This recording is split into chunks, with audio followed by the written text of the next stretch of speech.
Clayton Reeves lived a quiet life on the edge of the wide Wyoming plains, where the morning sun rose slowly over the hills and the evenings always smelled of dry grass and pine. He was the kind of cowboy people rarely noticed unless they needed a fence fixed or a horse calmed. He lived alone on a small ranch his father had once owned, taking care of cattle, repairing old barns, and keeping the land as peaceful as possible. Clayton enjoyed that peace. He liked the long rides at sunrise, the sound of the wind brushing across the fields, and the company of his horse more than the noise of any crowd. Not far from Clayton's ranch was a native reservation. Clayton respected the people there, though he had never been close with them. He would greet them if he passed them on the trail, offer help if he saw something he could fix, and always treated their land with care. Even so, he kept his distance because he believed people had their own worlds and he had his. He never expected anything to change that. One early morning, before the sky even turned fully blue, Clayton saddled his horse to check the fence line along the wooded ridge. A storm a few nights before had pushed trees down, and he wanted to make sure the cattle couldn't wander off. His horse, Bailey, walked with steady steps as the cool morning breeze carried the smell of wet soil.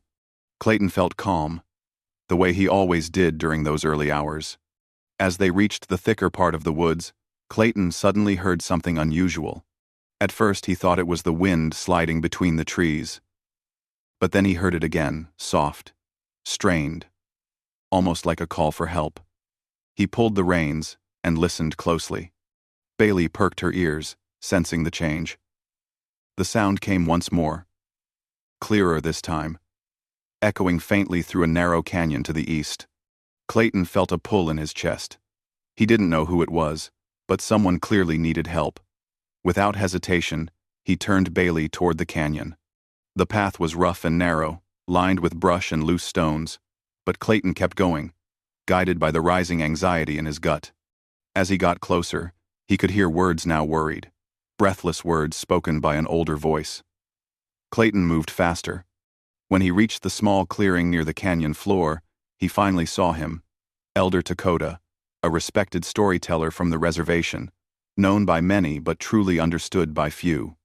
Dakota was standing near a group of bushes, trying his best to stay calm. The problem became clear at once. A mountain lion, thin from the past winter and nervous from hunger, had wandered close to Dakota. The animal wasn't attacking, but it was too near, watching him carefully, unsure and uneasy.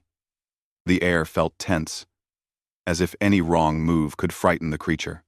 Clayton knew mountain lions didn't want trouble. They usually avoided people, but surprise encounters could turn uncertain fast, and Dakota looked tired and unable to move safely away.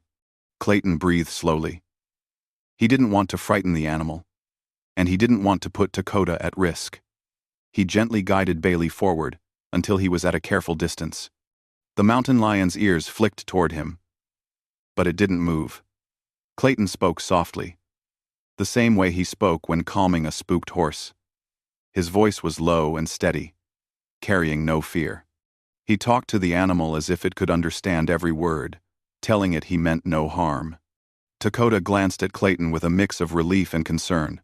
Clayton signaled with his hand for the elder to stay still. Bailey held her ground, calm and strong beneath him. Clayton kept talking in that same gentle tone, giving the lion space while slowly shifting its attention off Dakota. The lion looked between them, uncertain but not aggressive. Clayton's calm presence seemed to ease the moment. Finally, after what felt like a long few minutes, the mountain lion lowered its head, took a step back, and then another. It moved away from the clearing with slow, cautious steps, slipping into the shadows of the trees until it was gone completely. The tension lifted like a heavy cloud, drifting off with the wind. Clayton let out a breath he didn't realize he had been holding. Bailey shook her mane as if relieved herself. Dakota leaned on his walking stick, breathing deeply but safely. Clayton dismounted and walked over to him. "Are you all right, sir?"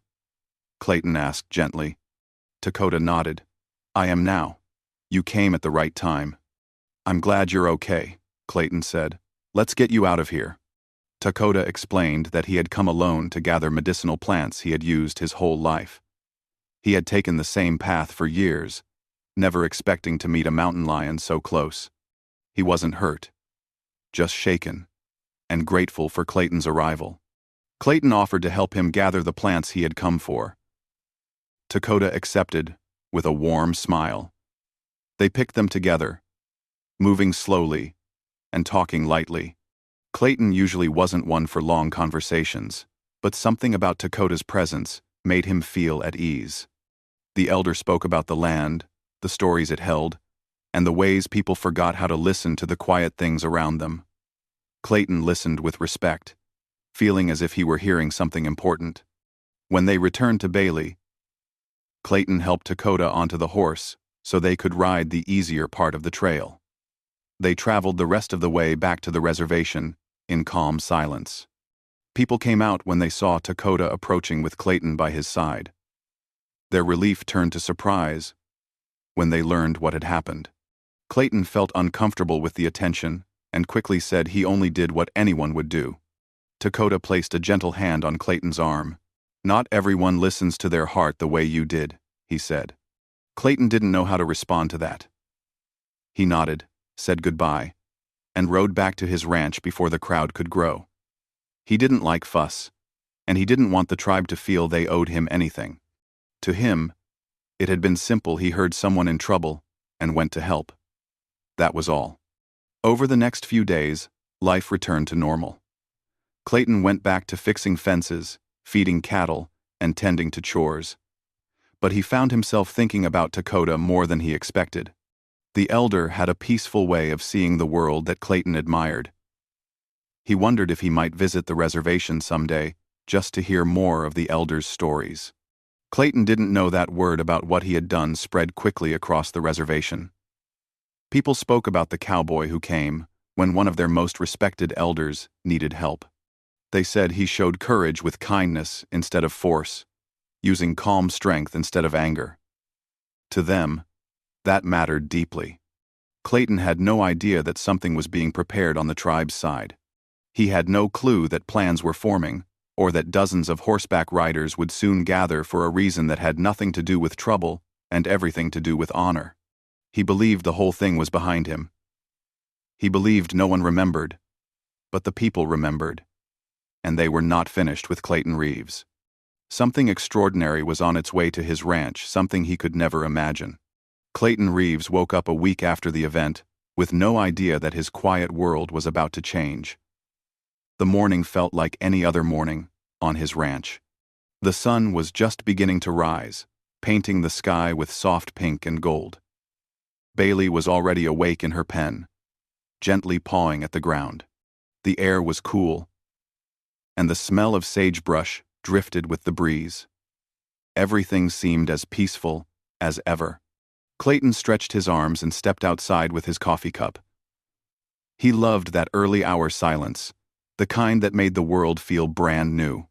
But something broke that silence, something he couldn't place at first. It was a faint sound, rhythmic and deep, almost like a heartbeat traveling through the ground. Drums, he realized slowly. Soft, steady drumming. He frowned, confused. The reservation was miles away, and the sound was too clear to be coming from that far. Bailey lifted her head, turning her ears toward the open fields. Clayton walked farther out into the yard, trying to understand what he was hearing. The drumming grew louder, stronger, almost like many footsteps moving together. He climbed onto the fence rail for a better view. Dust was rising from the far side of the field. A long, wide cloud, drifting upward, as if carried by dozens of riders. Clayton blinked and leaned forward, thinking his eyes were playing tricks on him. But they weren't. Many riders were approaching. He hopped off the fence and walked toward the open space, unsure whether to be alarmed or curious. As the group came closer, he could finally make them out. Horseback riders, dressed in traditional clothing, decorated with bright patterns and feathers that caught the morning light. They rode calmly, not in a rush, not in anger, but with an unmistakable sense of purpose. There must have been 50 of them, maybe more. Clayton's heart began to beat a little faster. He wiped his palms on his jeans, telling himself to stay calm. These were people from the reservation. He had no reason to fear them, but he had absolutely no idea why they were at his ranch. The riders slowed their pace as they reached his property. One by one, they formed a wide circle around his ranch yard, their horses stepping with steady grace. The circle closed gently, not trapping him but surrounding the space with quiet respect. The drumming stopped. Silence filled the air, powerful and still. Clayton swallowed hard. He had never seen anything like this before. He wasn't even sure what to do, so he simply stood there, waiting, trying not to look as nervous as he felt. From within the circle, one rider stepped forward. It was Elder Dakota. His posture was straight and strong, and he held a carved wooden staff decorated with beads that shimmered softly. His face was calm, and a warm smile touched his eyes when he saw Clayton. Dakota dismounted slowly, and the rest of the riders followed suit, each movement smooth and respectful. They approached the center where Clayton stood, leaving plenty of space around him, as though inviting him into something rather than overwhelming him. "Clayton Reeves," Dakota said with gentle pride, "we have come to thank you." Clayton blinked, feeling completely out of place. "Thank me?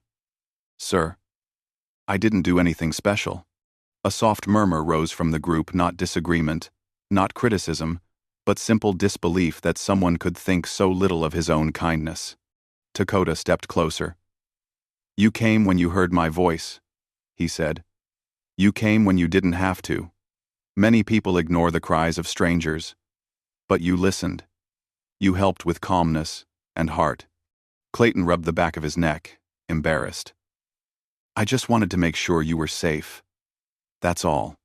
Dakota smiled again, patient and understanding, as if he expected Clayton to say exactly those words. Then he lifted the staff in his hand, and the circle of riders straightened slightly, their attention sharpening. Something ceremonial was about to begin. Dakota began to speak, not loudly but with a voice that carried easily through the air. He spoke about gratitude, about honor, about the way people should treat one another. He spoke of how small acts of kindness could ripple through generations. Clayton listened, without moving, every word settling deep into his chest. He had never been honored like this, not even close. The riders then performed a gentle ceremony.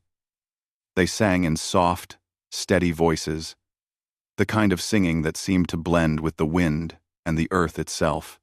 Their steps were slow and coordinated, moving in a pattern that Clayton didn't fully understand, but he felt its meaning even without knowing the details. Everything about the moment felt peaceful, generous, and sincere. At the end of the song, Dakota stepped forward with a folded blanket in his hands.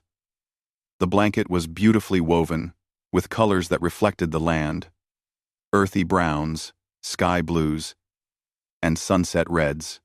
He held it out with great care. "This is for you," Dakota said.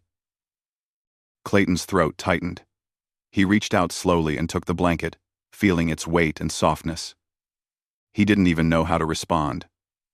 All he could say was, "Thank you. Truly."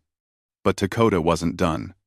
He reached into a small pouch tied at his waist and pulled out a beaded talisman. Small, simple, and carefully made. He placed it in Clayton's hand. "This is for courage," Dakota said softly. "Not the kind that fights, but the kind that listens. The kind that chooses kindness, even in uncertain moments." Clayton stared at the little talisman, overwhelmed. He had never imagined anyone seeing him that way. He had never imagined that something he thought was small could matter so much to others. After the ceremony, the riders did not leave right away.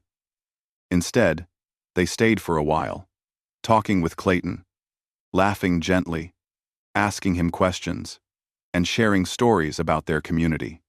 Clayton felt shy at first, but their warmth made him relax. He found himself smiling more than he had in a long time. Several of the riders thanked him personally, each in their own way. Some spoke softly, others simply nodded with sincerity. None of them treated him like a hero. They treated him like someone who mattered. And that feeling touched Clayton more deeply than he expected. Eventually, after the sun had climbed high into the sky, the riders began preparing to leave.